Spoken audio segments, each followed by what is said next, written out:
اس کے بھائی نے میرے بھائی کی جان لی ہے اور اب یہ یہاں بہو بن کر آئی ہے۔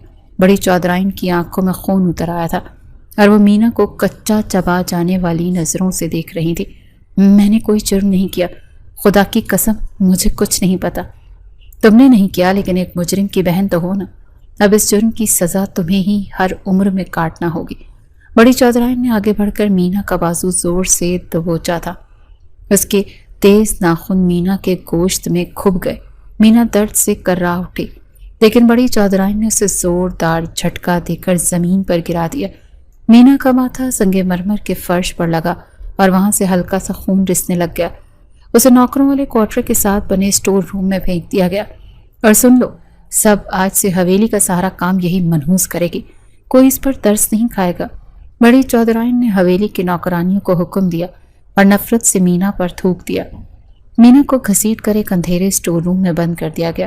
اس حویلی میں اس پر ظلم و ستم کی انتہا ہو گئی تھی۔ یہاں کی تمام تر عورتیں مینا کو شدید نفرت کی نگاہ سے دیکھتی تھیں، یہاں تک کہ نوکرانیاں بھی اس پر اپنا روپ جمانا اپنا حق سمجھتی تھی۔ اسے ساری رات اس بند کمرے میں اکیلے رونا پڑا۔ اس کے پاس نہ کوئی بستر تھا، نہ ہی پانی کا کوئی گلاس۔ وہ فرش پر لیٹی اپنی قسمت پر ماتم کر رہی تھی۔ اس کی آنکھوں سے آنسوں کی لڑی ٹوٹنے کا نام نہیں لے رہی تھی۔ اگلی صبح دروازہ زور سے کھلا، اسے اسٹور روم سے نکال کر کام پر لگا دیا گیا۔ ایک موٹی نوکرانی اس کے ہاتھ میں جھاڑو تھما دیا۔ اے لڑکی، جلدی سے یہ سارا صحن دھو دے، اگر مالکن نے دیکھ لیا تو میری شامت آئے گی، جلدی ہاتھ چلا۔ ایک موٹی نوکرانی نے پانی کی بھری بالٹی مینا کے پاس پھینکتے ہوئے تلخی سے کہا اور اپنا ہاتھ کمر پر رکھ لیا۔ میں ابھی دھو دیتی ہوں، بس مجھے تھوڑی دیر سانس لینے دیں، مجھے بہت چکر آ رہے ہیں، میں نے کل سے کچھ نہیں کھایا۔ مینا ہانپ رہی تھی اور اس کے ماتھے پر پسینے کے قطرے چمک رہے تھے۔ سانس لینے آئی ہے یہاں، مجرم کی بہن ہو کر نوابی دکھاتی ہے۔ جلدی کام کر ورنہ مالکن کو بلاتی ہوں، وہ تیری چمڑی ادھیڑ دے گی۔ نوکرانی نے اسے زور سے دھکا دیا، وہ گرنے سے بمشکل بچ سکی۔ مینا نے خاموشی سے بالٹی اٹھائی اور فرش دھونے لگی۔ اس کے آنسو پانی میں مل کر فرش پر بہہ رہے تھے۔ اسے سمجھ نہیں آ رہی تھی کہ وہ کیا کرے۔ اس کے آنسو پانی میں مل کر فرش پر بہتے رہے تھے، لیکن وہ مجبور تھی۔ خاموشی کے ساتھ حویلی کے سارے کام کرتی رہتی۔ حسنین چودھری جس کے ساتھ اس کا نکاح ہوا تھا، ابھی تک اس نے دیکھا تک نہیں تھا کہ وہ کون ہے اور کیسا ہے، اور اسے اس سے کوئی مطلب بھی نہیں تھا کیونکہ وہ تو ونی میں آئی گئی تھی سزا کاٹنے کے لیے، تو اسے چیز سے تعلق بھی کیسے رکھ سکتی تھی۔ حسنین چودھری اپنی زمینوں کے کاموں میں مگن تھا۔ وہ ایک چودھری کا بیٹا اور سیاست میں قدم رکھنے والا نوجوان تھا، جس پر گاؤں تو کیا شہر کی ہر لڑکی مرتی تھی۔ جس کو چاہنا وہ کسی بھی قیمت پر خرید سکتا تھا۔ چودھری صاحب، شہر کی ملوں کا سودا پکا ہو گیا ہے، بس آپ کے دستخط باقی ہیں اور آپ کا منافع پچھلے سال سے دگنا ہو گیا ہے۔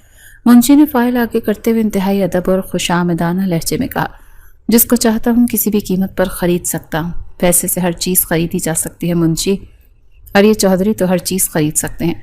حسنین نے تکبر سے مسکراتے ہوئے فائل پر دستخط کیا اور کرسی کی پشت سے ٹیک لگا لی۔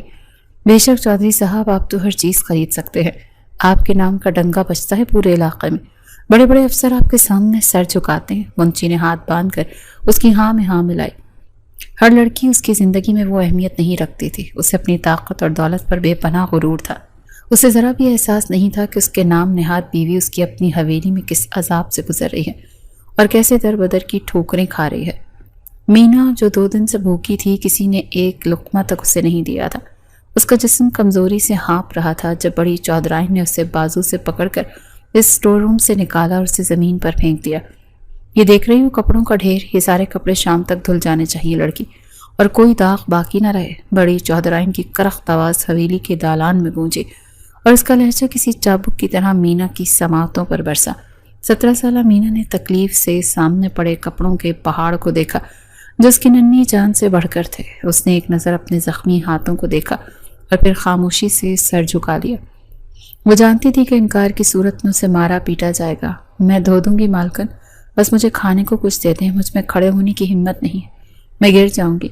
مینا کی آواز بھوک اور کمزوری سے ہانپ رہی تھی اور اس نے التجا بھری نظروں سے چودرائن کو دیکھا۔ کھانا تجھے تیرا مقدر کھلائے گا، مجھے ان کی بہن کو میں اپنے گھر کا رزق دوں؟ یہ کپڑے نہ دھلے تو آج تیری کھال ادھیڑ کر رکھ دوں گی۔ بڑی چودرائن نے اسے زور سے ٹھوکر ماری اور اپنے کمرے کی طرف چلی گئی۔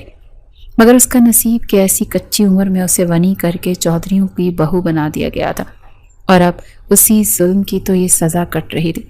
وہ خاموشی کے ساتھ خود کو ہمت دیتے ہوئے وہاں سے اٹھی اور کپڑے دھونے لگی۔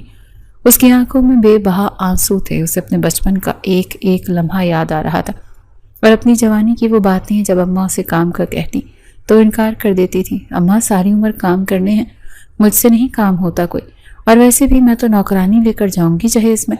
اسے اپنا ہی کہا ہوا جملہ یاد آیا اور وہ دھاڑیں مار مار کر رونے لگی۔ اسے اپنے ناز نخرے یاد آ رہے تھے جو اس کے باپ نے اٹھائے تھے، لیکن قسمت کا کیا کھیل کھیلتی وہ یہ نہیں جانتی تھی۔ شام تک وہ کپڑے دھوتی رہی۔ اس کی انگلیاں کٹ چکی تھیں اور صابن لگنے سے شدید جلن ہو رہی تھی۔ کمر درد سے ٹوٹ رہی تھی۔ شام کو جیسے ہی کپڑے دھلے تو بڑی چودرائن اس کے سر پر آ کر کھڑی ہو گئی۔ ہر کسی کے کپڑے اس کے کمرے میں رکھ کر آ، اور یاد رکھنا کوئی کپڑا غلط جگہ نہ رکھا جائے، میں کسی کی شکایت نہیں سننا چاہتی۔ بڑی چودرائن نے سخت لہجے میں تلقین کی اور کپڑوں کے ڈھیر کی طرف اشارہ کیا۔ جی مالکن، میں ابھی رکھ کر آتی ہوں، مینا نے بمشکل زمین سے اٹھتے ہوئے کہا اور کپڑوں کا ایک بھاری ڈھیر اپنے کمزور بازوں پر اٹھا لیا۔ مینا کے نحیف کاندھوں پر دھلے ہوئے اور استری شدہ کپڑوں کا بھاری ڈھیر تھا۔ اس کی ٹانگیں کمزوری اور تھکاوٹ سے کانپ رہی تھی۔ وہ نہیں جانتی تھی کہ چھوٹے چودھری کا مزاج کیسا ہے اور یہ کمرہ کس کا ہے۔ وہ بس حکم کی غلام تھی جسے ہر حال میں پورا کرنا تھا۔ شام کے سائے گہرے ہو رہے تھے اور حویلی کے برآمدوں میں روشنیاں جل رہی تھیں۔ مینا چھوٹے چودھری کے کمرے کے دروازے پر پہنچی اور کانپتے ہاتھوں سے دروازہ کھولا۔ اندر قدم رکھتے وہ ٹھٹک کر رک گئی۔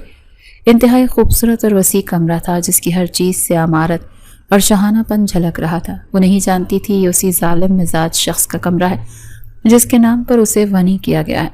انتہائی خوبصورت کمرہ دیکھتے ہی اس کی آنکھیں کھلی کی کھلی رہ گئیں۔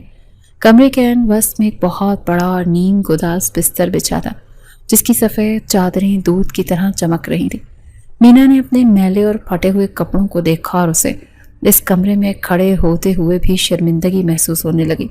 اس نے جلدی سے قدم بڑھائے اور دیوار کے ساتھ بنی ایک بہت بڑی الماری کو کھولا۔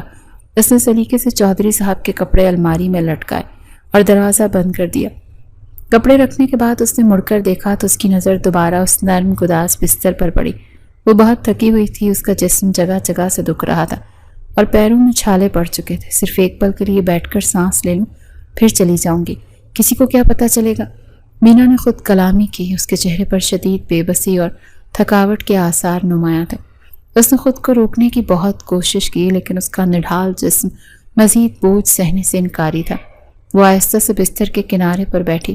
بستر کی نرمی نے اس کے دکھتے ہوئے جسم کو ایک عجیب سا سکون بخشا۔ اس نے اپنا سر تکیے پہ رکھا تھا کہ چند لمحے اپنی آنکھیں بند کر کے درد کو کم کر سکے، لیکن اسے پتہ ہی نہیں چلا کہ کب تھکاوٹ نے اسے اپنی آغوش میں لے لیا اور وہ ایک گہری نیند کی وادی میں اتر گئی۔ تھوڑی دیر کے بعد حویلی کے باہر ایک گاڑی کے رکنے کی آواز آئی۔ حسنین چودھری غصے میں بھرا ہوا گاڑی سے اترا۔ وہ پنچایت سے سیدھا حویلی آیا تھا کیونکہ اسے کسی کام سے باہر جانا تھا اور وہ اپنی گاڑی کی چابی کمرے میں ہی بھول گیا تھا۔ حسنین کے قدموں کی آہٹ سے حویلی کے ملازمین بھی سہم گئے تھے، ادھر ادھر ہو گئے تھے۔ وہ تیز قدموں سے سیڑھیاں چڑھتا ہوا اپنے کمرے کی طرف بڑھا۔ اس کے ماتھے پر شکنیں تھیں اور وہ کسی گہری سوچ میں گم تھا۔ اس نے دروازہ کھولا اور کمرے کی بتی جلانے کے لیے ہاتھ بڑھایا، لیکن اس کی نظر سیدھی بستر پر پڑی۔ اس کا ہاتھ وہیں ہوا میں رک گیا اور حیرت سے بت بن گیا۔ اس کے نرم گداز بستر پر ایک کمسن دوشیزہ گہری نیند سو رہی تھی۔ اس کے چہرے پر معصومیت اور تھکاوٹ کے آثار واضح تھے۔ حسنین چودھری کا دل ایک لمحے کے لیے زور سے دھڑکا۔ اس نے آج تک کسی لڑکی کو اپنے کمرے میں اس طرح نہیں دیکھا۔ یہ کون ہے اور میرے کمرے میں کیا کر رہی ہے؟ حسنین نے دل میں سوچا اور اس کے لبوں پر ایک بے ساختہ مسکراہٹ ابھر آئی۔ وہ جانتا نہیں تھا کہ سامنے لیٹی لڑکی کوئی اور نہیں بلکہ اس کی منکوہا ہے۔ وہ آہستہ قدموں سے چلتا ہوا بستر کے قریب آیا۔ مینا کے ماتھے پر پسینے کے قطرے چمک رہے تھے اور اس کے بال اس کے چہرے پر بکھرے ہوئے تھے۔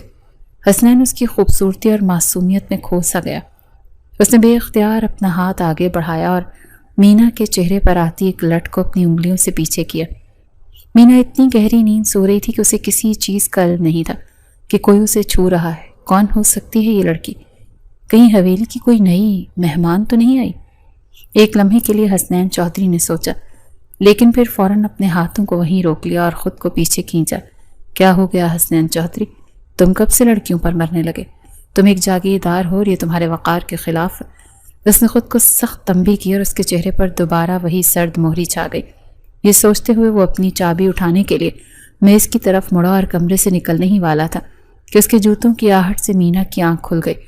وہ ایک دم سے ہڑبڑا کر اٹھ کھڑی ہوئی اور سامنے ایک اجنبی مرد کو دیکھ کر اس کی جان نکل گئی۔ وہ خوف سے کانپنے لگی اور اس نے چادر سے خود کو چھپانے کی کوشش کی۔ کون ہو تم اور یہاں میرے کمرے میں کیا کر رہی ہو؟ حسنین چودھری کی گرجدار آواز کمرے میں گونجی اور اس کی آنکھوں میں شدید غصہ تھا۔ میں کپڑے رکھنے آئی تھی، مجھ سے غلطی ہو گئی، مالکن نے بھیجا تھا۔ مینا کی آواز خوف سے اٹک رہی تھی اور اس کے ہاتھ آپس میں بری طرح سے الجھ رہے تھے۔ مجھ سے غلطی ہو گئی، مالکن نے بھیجا تھا۔ مینا کی آواز خوف سے اٹک رہی تھی اور اس کے ہاتھ آپس میں بری طرح سے الجھ رہے تھے۔ وہ کہتے ہی بستر سے اتری اور دروازے کی طرف بھاگنے لگی۔ وہ بس وہاں سے کسی طرح نکلنا چاہتی تھی جب حسنین چودھری نے تیزی سے آگے بڑھ کر اس کا بازو مضبوطی سے پکڑ لیا۔ اس کی گرفت اتنی سخت تھی کہ مینا درد سے کرا اٹھی۔ میں نے پوچھا ہے کون ہو تم؟ حویلی کی نوکرانی تو محسوس نہیں ہو رہی؟ سچ سچ بتاؤ ورنہ جان سے مار دوں گا۔ حسنین نے اسے کھینچتے ہوئے خود کے قریب کیا اور اس کی آنکھوں میں جھانک کر سوال کیا۔ میں مینا ہوں، مجھے چھوڑ دیں، مجھ سے غلطی ہو گئی۔ مینا نے روتے ہوئے اپنا بازو چھڑانے کی کوشش کی۔ اس کی آنکھوں سے آنسو بہنے لگے۔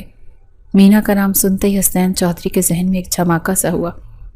اس نے مینا کو سر سے لے کر پاؤں تک دیکھا۔ اچھا، تو تم ہو اس مجرم کی بہن جسے میرے نام پر ونی کیا گیا ہے؟ حسنین چودھری کے لہجے میں زہر گھل گیا اور اس نے مینا کا بازو مزید زور سے دبوچا۔ مینا کی تو جیسے جان ہی حلق میں اٹک گئی ہو۔ اسے لگا اب یہ شخص اسے زندہ نہیں چھوڑے گا۔ اس نے بے بسی سے اپنی آنکھیں بند کر لیں۔ تبھی حسنین چودھری نے اسے خود کے مزید قریب کیا اور اس کے چہرے کے بالکل پاس آ کر غرایا۔ تمہیں میرے کمرے میں کس نے بھیجا؟ تم میری اجازت کے بغیر یہاں کیسے داخل ہوئی؟ حسنین کی سانسیں غصے سے تیز چل رہی تھیں اور وہ اسے کچا چبانا جانے والی نظروں سے دیکھ رہا تھا۔ وہ بڑی چودھرائی نے کپڑے رکھنے کے لیے بھیجا تھا، مجھے نہیں معلوم تھا کہ یہ آپ کا کمرہ ہے، مجھے جانے دیں۔ مینا نے ہچکیوں کے درمیان جواب دیا۔ اس کا سارا جسم تھر تھر کانپ رہا تھا۔ یہ بات سنتے ہی حسنین چودھری نے اپنی مٹھیاں بھینچ لی تھیں۔ اس کے ماتھے کی رگیں ابھر آئیں۔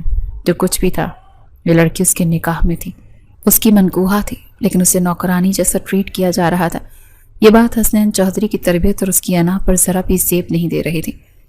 اس نے مینا کو جھٹکے سے چھوڑا اور پیچھے ہٹ گیا۔ نکل جاؤ یہاں سے اور آئندہ میری اجازت کے بغیر اس کمرے کا رخ بھی مت کرنا۔ حسنین نے انگلی کے اشارے سے دروازے کی طرف اشارہ کیا اور اس کی آواز میں بلا کی سرد مہری تھی۔ مینا اپنی جان بچا کر وہاں سے بھاگی اور سیدھا اپنے اس اندھیرے اسٹور روم میں جا کر گری۔ اس کی سانسیں دھونکنی کی طرح چل رہی تھیں اور وہ ساری رات اس شخص کے خوفناک چہرے کو یاد کر کے روتی رہی۔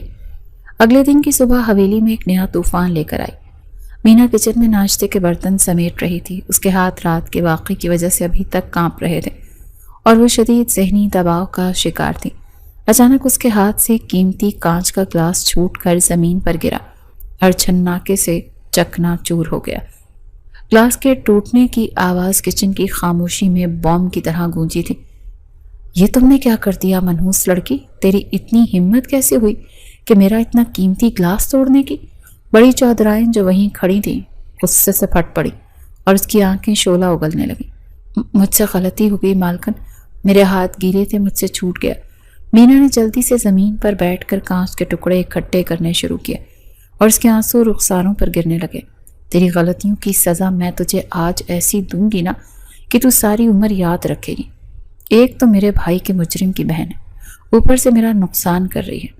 بڑی چودھرائن نے آگے بڑھ کر مینا کے بال مضبوطی سے پکڑ لیے۔ مینا درد سے چیخی اور اس نے اپنے بال چھڑانے کے لیے اپنے ہاتھ چودھرائن کے ہاتھ پر رکھے، لیکن چودھرائن نے اسے زور سے کھینچ کر چولہے کے قریب کیا۔ چولہے پر پانی کا ایک بڑا دیچکا ابل رہا تھا۔ بڑی چودھرائن نے ایک کپڑے کی مدد سے وہ ابلتا ہوا پانی اٹھایا اور مینا کا ہاتھ پکڑ لیا۔ آج میں تیرا یہ ہاتھ جلا کر راکھ کر دوں گی تاکہ تو دوبارہ کوئی چیز نہ توڑ سکے۔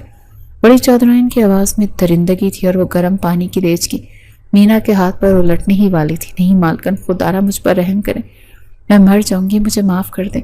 مینا نے چیخیں مارتے ہوئے ہاتھ جوڑے اور وہ زمین پر لیٹ کر منتیں کرنے لگی، لیکن بڑی چودھرائن کے دل میں کوئی رحم نہیں تھا۔ اس نے دیچکی کو مینا کے ہاتھ کی طرف جھکایا ہی تھا کہ اچانک کسی نے بڑی چودھرائن کا ہاتھ مضبوطی سے تھام لیا۔ بس بھی کریں اماں. حسنین آپ کتنا ظلم کریں گی اس پر؟ حسنین چودھری کی گرجدار آواز کچن میں گونجی اور اس نے اپنی ماں کے ہاتھ سے وہ گرم پانی کی دیچکی چھین کر دور پھینک دی. پانی فرش پر گرا. اس سٹنے والی بھاپ نے پورے کچن کو اپنی لپیٹ میں لے لیا. مینا نے خوف سے اپنی آنکھیں بند کر رکھی تھی اور وہ ایک کونے میں سمٹ کر بیٹھی تھی. یہ تم کیا کر رہے ہو حسنین؟ تم میرا ہاتھ کیوں پکڑ رہے ہو؟ بڑی چودھرائن غصے اور حیرت سے اپنے بیٹے کو دیکھنے لگی جسے اس لڑکی کی کوئی پرواہ نہیں تھی. کیوں سائڈ لے رہے ہو تم اس کی؟ تم جانتے ہو اس کے بھائی کی وجہ سے میرا بھائی اس دنیا سے گیا اور بہت کچھ کھو دیا میں نے اپنا. بڑی چودھرائن کی آواز میں دکھ اور غصہ دونوں شامل تھے. اس نے نفرت سے مینا کی طرف اشارہ کیا. لیکن اس میں اس لڑکی کا کوئی قصور نہیں ہے اماں.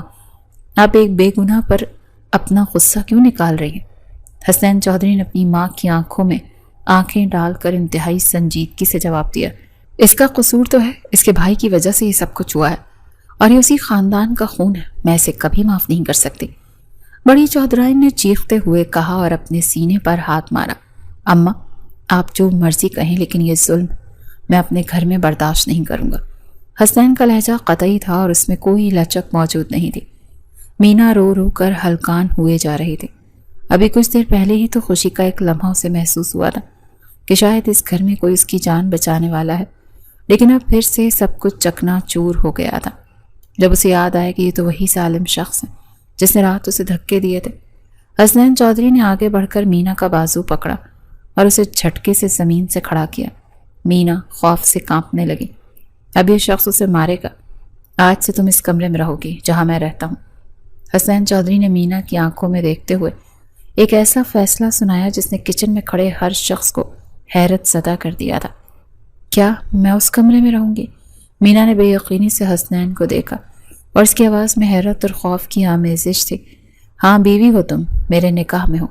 تمہارے ساتھ میرا. تم اسی کمرے میں ہی ساتھ رہو گی اور اس کے بعد اس بدبودار اسٹور روم میں نہیں رہو گی. حسنین نے سب کے سامنے اونچی آواز میں اعلان کیا اور اس کی گرفت مینا کے بازو پر مضبوط ہو گئی. اس بات پر بڑی چودھرائن کا پارا ہائی ہو گیا. ان کا چہرہ غصے سے سرخ ہو گیا اور اس نے آگے بڑھ کر حسنین کا راستہ روک لیا. تم پاگل ہو گئے ہو حسنین. تم جانتے نہیں ہو مجرم کی بہن ہے یہ اور اس کو تم اپنے عالی شان کمرے میں رکھو گے. بڑی چودھرائن نے غصے سے اپنا ہاتھ ہوا میں لہرایا اور حسنین پر چلانے لگی. مجرم کی بہن ہے یا جس کی مرضی بہن ہے لیکن اس وقت یہ میرے نکاح میں ہے اور میری عزت ہے. حسنین نے اپنی ماں کو ٹوکتے ہوئے دو ٹوک الفاظ میں جواب دیا اور اس کی آنکھوں میں ایک عجیب سی ضد تھی. جب تک یہ میرے نکاح میں ہے یہ میرے کمرے میں ہی رہے گی اور کوئی اس سے نوکرانی والا سلوک نہیں کرے گا. حسنین نے فیصلہ کن انداز میں کہا اور مینا کا ہاتھ کھینچتے ہوئے اسے کچن سے باہر لے جانے لگا. وہ مینا حسنین چودھری کی شکل تکتی رہ گئی. آج پہلی دفعہ اسے یہ محسوس ہوا تھا کہ اس پوری حویلی میں جہاں پر سب کے سب ظالم اور جانوروں کی طرح سلوک کرنے والے ہیں وہاں کوئی انسان بھی رہتا ہے. وہ انسان جس نے آج پہلی دفعہ اس کی ہمدردی میں دو لفظ بولے تھے اور اسے موت کے منہ سے نکالا تھا. مینا کے دل میں حسنین کے لیے خوف کے ساتھ ساتھ ایک عجیب سا احساس پیدا ہونے لگا تھا. حسنین اسے سیڑھیاں چڑھاتا ہوا اپنے عالی شان کمرے میں لے آیا. اس نے دروازہ کھولا اور مینا کو اندر دھکیل کر دروازہ زور سے بند کر دیا. آج کے بعد تم اسی کمرے میں رہو گی اور باہر نکلنے کی ضرورت نہیں ہے. حسنین نے غصے سے اس کی طرف دیکھتے ہوئے کہا اور اپنے بال بگاڑنے لگا. لیکن یہ کمرہ تو آپ کا ہے. میں یہاں کیسے رہ سکتی ہوں؟ مینا نے ڈرتے ڈرتے چاروں طرف نظریں دوڑاتے ہوئے پوچھا اور وہ دروازے کے ساتھ چپک کر کھڑی ہو گئی. ہاں تو تم بھی تو میری ہی ہو. بیوی ہو. کوئی غیر عورت تو نہیں ہو. حسنین نے پلٹ کر اس کی طرف دیکھا. اس کے چہرے پر ایک عجیب سی سنجیدگی تھی. اس کے منہ سے یہ الفاظ سن کر مینا شرما کر رہ گئی. اس کے گالوں پر ایک ہلکی سی سرخی دوڑ گئی تھی. اس نے جلدی سے اپنی نظریں جھکا لیں. لیکن ایک منٹ میں ہی حسنین چودھری کا پارا دوبارہ ہائی ہو گیا. اسے اپنی ہی کہی ہوئی بات پر غصہ آنے لگا. وہ ایک مجرم کی بہن کو اتنی اہمیت کیوں دے رہا تھا؟ زیادہ خوش ہونے کی ضرورت نہیں. میں نے صرف اپنی انا کی وجہ سے تمہیں یہاں لے کر آیا ہوں. تم اس صوفے پر سوگی اور میری کسی چیز کو ہاتھ لگانے کی ضرورت نہیں ہے. حسنین نے انگلی سے کمرے کے کونے میں رکھے صوفے کی طرف اشارہ کیا اور سخت لہجے میں تنبیہ کی. مینا نے خاموشی سے سر ہلا دیا اور صوفے کی طرف چل پڑی. اسے اس بات کی خوشی تھی کہ کم از کم اسے اس اندھیرے اور بدبودار اسٹور روم سے تو نجات مل گئی. حسنین چودھری غصے سے پیر پٹکتا ہوا واش روم کی طرف چلا گیا۔ رات کا پچھلا پہر تھا اور ایک عجیب سی خاموشی کمرے میں چھائی ہوئی تھی۔ مینا صوفے کے کونے میں سمٹی بیٹھی اور اس کی نظریں فرش پر گڑی تھیں۔ اس کے اندر خوف کا ایک ایسا طوفان برپا تھا جو اسے سونے نہیں دے رہا تھا۔ حسنین چودھری نرم اور گداز بستر پر لیٹا تھا، لیکن نیند اس کی آنکھوں سے بھی کوسوں دور تھی۔ اس کی انا اور اس کا غصہ آپس میں ٹکرا رہے تھے۔ اس نے کروٹ بدلی اور انتہائی بیزاری سے مینا کی طرف دیکھا۔ تمہیں نیند نہیں آ رہی کیا جو بت بنی بیٹھی ہو؟ حسنین کی آواز کمرے کی خاموشی میں گونجی۔ اس نے ماتھے پر بل ڈال کر اسے گھورا۔ مجھے نیند نہیں آ رہی، میں بس یہیں ٹھیک ہوں، مینا نے خوف سے کانپتے ہوئے جواب دیا اور اپنے دوپٹے کو سختی سے مٹھی میں دبا لیا۔ تو کیا ساری رات یوں ہی میری نیند خراب کرو گی؟ چپ چاپ لیٹ جاؤ اور کوئی آواز نہ آئے۔ حسنین نے غصے سے تکیہ سیدھا کیا اور دوسری طرف منہ پھیر کر آنکھیں بند کر لیں۔ جی میں لیٹ جاتی ہوں، آپ غصہ نہ کریں۔ مینا نے جلدی سے صوفے پر اپنے پیر سمیٹے اور آنکھیں بند کر کے سونے کی ناکام کوشش کرنے لگی، حالانکہ اس کا دل بری طرح سے دھڑک رہا تھا۔ صبح کی روشنی کمرے میں پھیلی تو حسنین چودھری تیار ہو کر آئینے کے سامنے کھڑا اپنے بال سنوار رہا تھا۔ مینا ایک کونے میں سر جھکائے کھڑی تھی۔ اس کی آنکھوں میں نیند کی شدید کمی کے آثار نمایاں تھے۔ اس کا پورا جسم درد سے ٹوٹ رہا تھا۔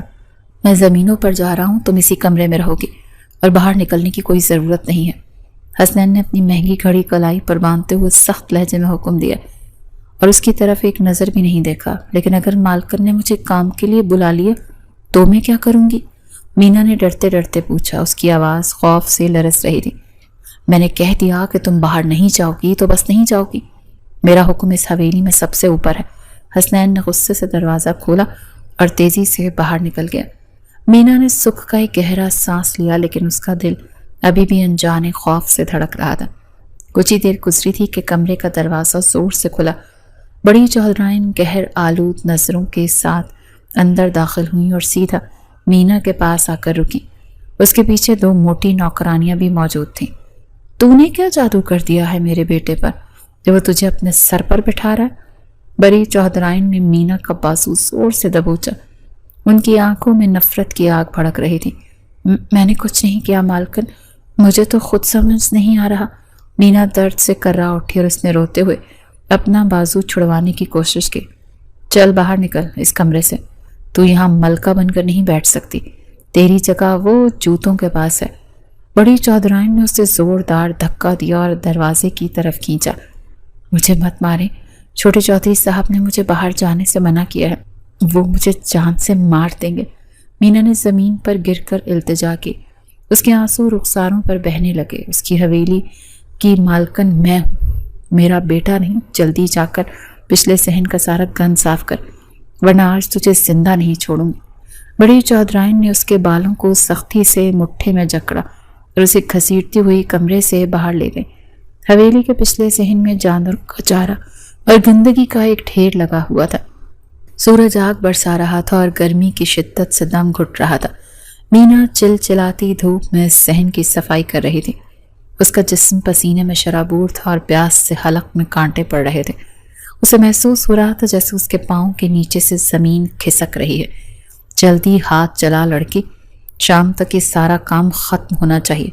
ایک نوکرانی نے اس کے پاس سے گزرتے ہوئے حقارت سے کہا اور منہ چڑھا کر آگے بڑھ گئی۔ مجھ سے اب کھڑا نہیں ہوا جا رہا، مجھے بس ایک گھونٹ پانی دے دیں، اللہ آپ کا بھلا کرے گا۔ مینا نے جھاڑو کے سہارے خود کو گرنے سے بچایا اور اس کی آنکھیں کمزوری سے بند ہو رہی تھیں۔ تجھے پانی دینے کے لیے نہیں بٹھایا یہاں، مالکن نے اپنا کام کر چپ چاپ۔ نوکرانی نے بے حسی سے کاندھے اچکائے اور کچن کی طرف چلی گئی۔ مینا نے بے بسی سے آسمان کی طرف دیکھا۔ اس کی قسمت نے اسے کس عذاب میں لا کھڑا کیا تھا۔ اس نے دوبارہ جھاڑو اٹھایا لیکن اس کے ہاتھ جواب دے گئے۔ وہ چکرا کر زمین پر گری اور اس کی آنکھوں کے سامنے اندھیرا چھا گیا۔ اس کا سر ایک پتھر سے ٹکرایا اور وہ مکمل طور پر بے سدھ ہو گئی۔ دوپہر کے وقت حسنین چودھری کی لینڈ کروزر حویلی کے پورچ میں آ کر رکی۔ ایک ضروری فائل لینے وہ واپس آیا تھا جو وہ صبح جلدی میں بھول گیا۔ وہ تیز قدموں سے سیڑھیاں چڑھتا ہوا اپنے کمرے کی طرف گیا۔ اس کے ذہن میں زمینوں کا حساب کتاب چل رہا تھا۔ اس نے دروازہ کھولا تو کمرہ خالی تھا۔ حسنین کے ماتھے پر غصے کی لکیریں گہری ابھر آئیں۔ اس نے پورے واش روم اور بیلکنی میں نظر دوڑائی۔ لیکن مینا کا تو نام و نشان نہیں تھا۔ اس کا پارا ایک دم ہائی ہو گیا۔ میں نے اسے منع کیا تھا، پھر بھی وہ باہر چلی گئی۔ اس کی اتنی ہمت کیسے ہوئی؟ حسنین نے غصے سے میز پر مکہ مارا اور تیزی سے کمرے سے باہر نکل آیا۔ اس نے راہداری میں کھڑے ایک نوکر کو زور سے آواز دی۔ حویلی کے ملازمین اس کی گرجدار آواز سن کر سہم گئے۔ وہ لڑکی کہاں ہے جو اس کمرے میں تھی؟ سچ سچ بتاؤ ورنہ تمہاری کھال ادھیڑ دوں گا۔ حسنین نے نوکر کا گریبان پکڑا اور اس کی آنکھوں میں خون اتر آیا۔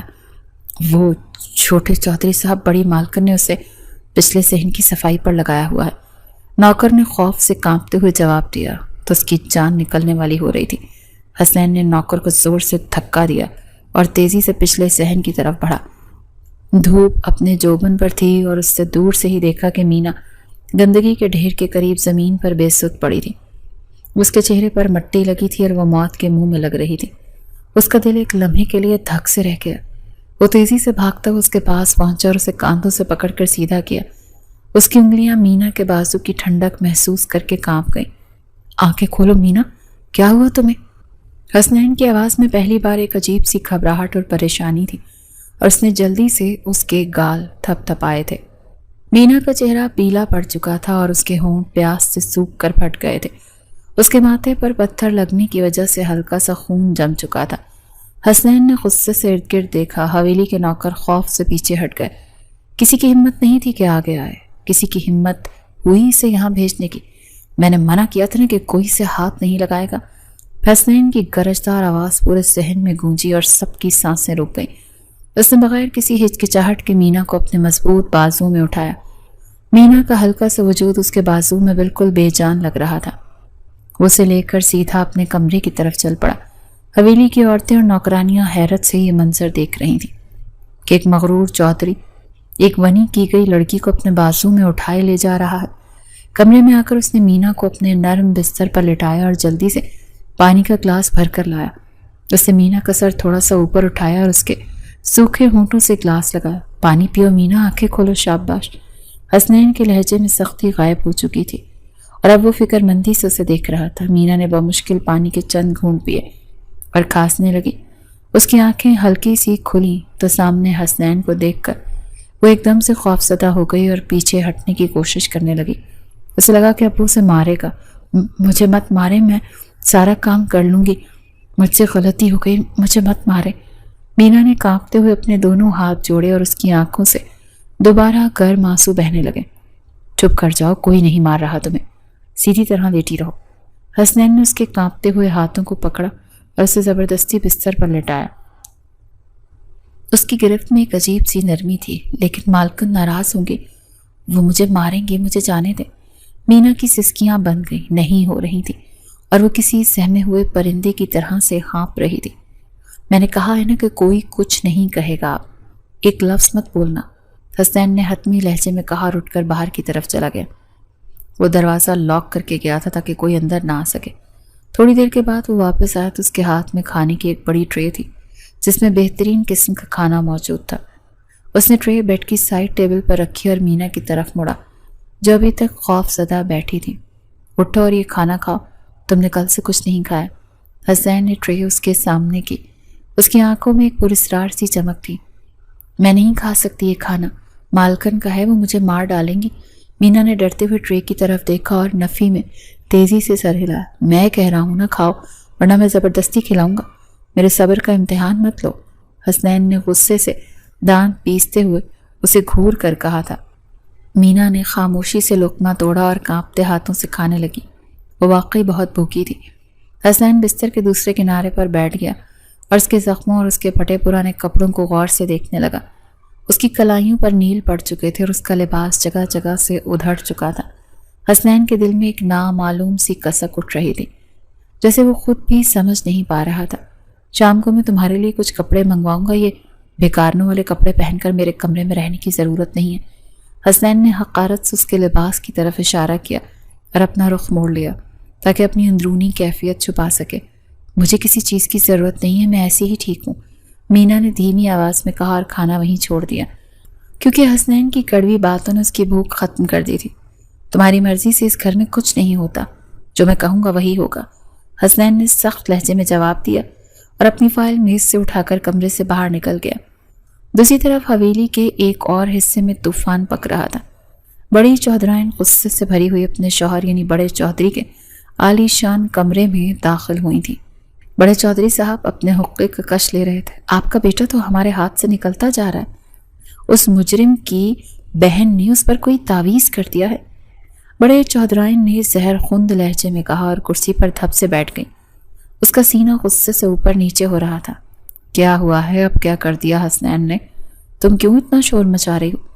بڑے چودھری نے اپنی اینک اتارتے ہوئے ماتھے پر بل ڈال کر پوچھا اور حقے کی نالی ایک طرف رکھ دی۔ اس نے اس کمینی لڑکی کو اپنے کمرے میں رکھا ہوا ہے اور آج اس کے لیے پورے گھر کے سامنے مجھ سے بدتمیزی کی، اسے گود میں اٹھا کر اپنے کمرے میں لے گیا۔ بڑی چودھرائن کی آواز میں شدید غصہ اور حد تک کا احساس نمایاں تھا۔ یہ تو واقعی تشویش کی بات ہے۔ حسنین کو اس لڑکی سے کوئی لگاؤ نہیں ہونا چاہیے، وہ تو صرف ایک مجرم ہے جسے ہم نے ونی کیا۔ بڑے چودھری نے سنجیدگی سے اپنی مونچھوں پر ہاتھ پھیرا، ان کی آنکھوں میں ایک ظالمانہ چمک ابھری۔ آپ کو اسے روکنا ہوگا ورنہ وہ لڑکی اسے اس حویلی کی مالکن بن کر بیٹھ جائے گی اور یہ میں ہرگز برداشت نہیں کروں گی۔ بڑے چودھرائن نے میز پر زور سے ہاتھ مارا اور اپنے غصے کا اظہار کیا اور کینہ پرور نظروں سے اپنے شوہر کو دیکھا۔ تم فکر مت کرو، میں آج شام کو ہی اس کا فیصلہ کرتا ہوں اور لڑکی آج کے بعد حسنین کے کمرے میں نہیں رہے گی، بڑے چودھری نے فیصلہ کن انداز میں کہا اور اپنی کرسی سے اٹھ کھڑا ہوا۔ اس کے چہرے پر رعونت تھی، وہ حویلی میں اپنا سکہ چلانا جانتا تھا۔ شام کا وقت اور حویلی کے بڑے دالان میں ایک پر اسرار خاموشی کا راج تھا۔ بڑے چودھری صاحب اپنی مخصوص کرسی پر براجمان تھے اور ان کے چہرے پر غصے کے تاثرات بالکل واضح تھے۔ ان کے ہاتھ میں پکڑی چھڑی زمین پر مسلسل ٹک ٹک کی آواز پیدا کر رہی تھی جو ان کی اندرونی بے چینی اور غصے کی عکاس تھی۔ حسنین چودھری سیڑھیاں اتر کر نیچے آیا تو بڑے چودھری نے اسے وہیں رکنے کا اشارہ کیا۔ بڑی چودھرائن بھی پاس ہی کھڑی تھیں اور زہر خون نگاہوں سے حسنین کو دیکھ رہی تھی۔ حویلی کے تمام نوکر سہمے ہوئے تھے، ایک کونے میں کھڑے تھے کیونکہ سب جانتے تھے کہ آج حویلی میں ایک نیا طوفان آنے والا ہے۔ وہ لڑکی تمہارے ساتھ نہیں رہ سکتی، اسے اسٹور روم میں ہی رہنا پڑے گا اور یہ میرا آخری فیصلہ ہے۔ بڑے چودھری کی کرجدار آواز پورے دالان میں گونجی اور ان کا لہجہ کسی پتھر کی طرح سخت تھا۔ ایسا نہیں ہو سکتا بابا، وہ میری بیوی ہے اور وہ میرے ہی کمرے میں رہے گی، میں اسے جانوروں کی طرح اسٹور روم میں نہیں پھینک سکتا۔ حسنین نے دو ٹوک الفاظ میں جواب دیا۔ اس کی آنکھوں میں بغاوت کے شعلے بھڑک رہے تھے۔ بیوی ہے تو کیا ہوا؟ تم کب سے کسی بھی لڑکی کو اپنی زندگی میں شامل کرنے کا سوچنے لگے؟ بڑے چودھری نے غصے سے اپنی چھڑی زمین پر ماری اور اپنی کرسی ایک جھٹکے سے کھڑے ہو گئے۔ ان کی آنکھوں میں اپنے بیٹے کی نافرمانی پر شدید غصہ تھا۔ خود ہی تو کہتے ہو عورتوں سے نفرت ہے تمہیں، تو پھر ایک لڑکی کی خاطر اتنا کچھ کیوں کر رہے ہو جو تمہارے دشمنوں کے گھر سے آئی ہے؟ بڑی چودھرائن نے طنزیہ انداز میں بات کاٹی اور کینہ پرور نظروں سے بیٹے کو دیکھا۔ ان کا سینہ غصے سے اوپر نیچے ہو رہا تھا۔ حسنین نے ایک گہرا سانس لیا اور پیچھے مڑ کر دیکھا جہاں مینا سیڑھیوں کے پاس کھڑی خوف سے کانپ رہی تھی۔ آج سے اس کی وہی حقوق ملیں گے جو یہاں کے باقی عورتوں کو ملتے ہیں اور کوئی اسے حویلی کی نوکرانی نہیں سمجھے گا۔ حسنین کی آواز میں ایک ایسی گونج تھی جس نے دالان میں کھڑے ہر شخص کو خاموش کرا دیا۔ اس کی گرفت مینا کے ہاتھ پر مزید مضبوط ہو گئی تو اس بات کا اعلان تھی کہ اب مینا اکیلی نہیں ہے۔ یہ کہہ کر وہ مینا کا ہاتھ پکڑے اسے واپس اپنے عالی شان کمرے میں لے آیا۔ مینا کا دل زور سے دھڑک رہا تھا اور اسے یقین نہیں آ رہا تھا کہ حسنین نے اس کے لیے اپنے ماں باپ سے بغاوت کر دی۔ کمرے میں آ کر حسنین نے دروازہ زور سے بند کیا اور مینا کی طرف مڑا۔ مینا ابھی تک سہم کر دیوار کے ساتھ لگی کھڑی تھی۔ تم آج کے بعد اس بیڈ پر سوگی اور میں صوفے پر سوؤں گا، تمہیں مجھ سے کسی اور سے ڈرنے کی ضرورت نہیں ہے، حسنین نے نرمی سے کہا اور اپنا تکیہ اٹھا کر صوفے کی طرف لے گیا۔ لیکن آپ صوفے پر کیسے سو سکتے ہیں؟ آپ کو تکلیف ہوگی۔ میں زمین پر سو جاؤں گی، مالکن کو پتہ چلا تو وہ مجھے ماریں گے، مینا نے ہچکچاتے ہوئے کہا اور اپنی انگلیاں آپس میں الجھانے لگیں۔ اس کی آنکھوں میں ابھی تک پرانا خوف باقی تھا۔ میں نے جو کہہ دیا ہے اس پر بحث مت کرو، چپ چاپ جا کر آرام سے وہاں پر سو جاؤ، میرا فیصلہ کوئی نہیں بدل سکتا۔ حسین نے اپنا مخصوص روبدار انداز اپنایا اور صوفے پر دراز ہو کر آنکھیں بند کر لیں۔ مینا خاموشی سے بیڈ پر لیٹ گئی لیکن اس کی آنکھوں میں نیند نہیں تھی۔ وہ اس شخص کے بدلتے ہوئے روپ کو دیکھ کر حیران تھی۔ وہ شخص جو کل تک اس پر ظلم خاموشی سے دیکھ رہا تھا آج اس کا سب سے بڑا محافظ بن گیا تھا۔ رات گہری ہونے لگی اور اچانک موسم خراب ہو گیا۔ کھڑکیوں کے شیشے تیز ہوا سے بجنے لگے اور پھر زوردار بارش شروع ہو گئی۔ آسمان پر کڑکتی بجلی کی آواز نے مینا کے دل کی دھڑکنیں تیز کر دیں۔ اسے بچپن ہی سے طوفان اور بجلی کی کڑک سے شدید قسم کا ڈر لگتا تھا۔ اچانک ایک زوردار دھماکے کے ساتھ بجلی چمکی اور پورے کمرے میں ایک لمحے کے لیے سفید روشنی پھیل گئی۔ مینا کی فلک شگاف چیخ نکل گئی اور وہ ڈر کے مارے بیڈ سے اچھل پڑی۔ اندھیرے اور خوف نے اس کے ہوش اڑا دیے تھے اور وہ بے ساختہ بھاگ کر صوفے پر لیٹے حسنین چودھری کے گلے سے لگ گئی۔ مجھے بچا لیں، مجھے بہت ڈر لگ رہا ہے، اماں مجھے بچا لیں۔ مینا روتے ہوئے اس کے سینے سے چھپ گئی تھی اور اس کا سارا جسم تھر تھر کانپ رہا تھا۔ وہ اتنی خوفزدہ تھی کہ اسے ہوش ہی نہیں رہا کہ وہ کس کے گلے لگ رہی ہے۔ حسنین ایک دم ہڑبڑا کر اٹھا، لیکن جب اس نے مینا کو اپنے بازوؤں میں بھرا اور بری طرح سے کانپتے ہوئے محسوس کیا تو اس کے دل کی دھڑکنیں بے قابو ہو گئی تھیں۔ اس نے اپنے دونوں بازو مینا کے گرد لپیٹ لیے، اسے اپنے اندر چھپا لیا۔ کچھ نہیں ہوا، میں ہوں تمہارے پاس، ڈرنے کی کوئی ضرورت نہیں ہے مینا، میں کسی طوفان کو تمہیں چھونے بھی نہیں دوں گا۔ حسنین نے اس کے نرم بالوں پر ہاتھ پھیرا۔ اس کے لہجے میں بے پناہ محبت اور سکون تھا۔ اس نے مینا کو اتنی مضبوطی سے تھاما ہوا تھا کہ مینا کا سارا ڈر آہستہ آہستہ ختم ہونے لگا۔ کچھ دیر بعد جب بارش کا شور کم ہوا اور مینا کے حواس بحال ہوئے تو اسے احساس ہوا کہ وہ کیا کر بیٹھی ہے۔ وہ یکدم شرمندگی سے پیچھے ہٹی اور اس کا چہرہ لال سرخ ہو گیا۔ اس کی سانسیں بے ترتیب ہو رہی تھیں اور وہ نظریں چرانے لگی۔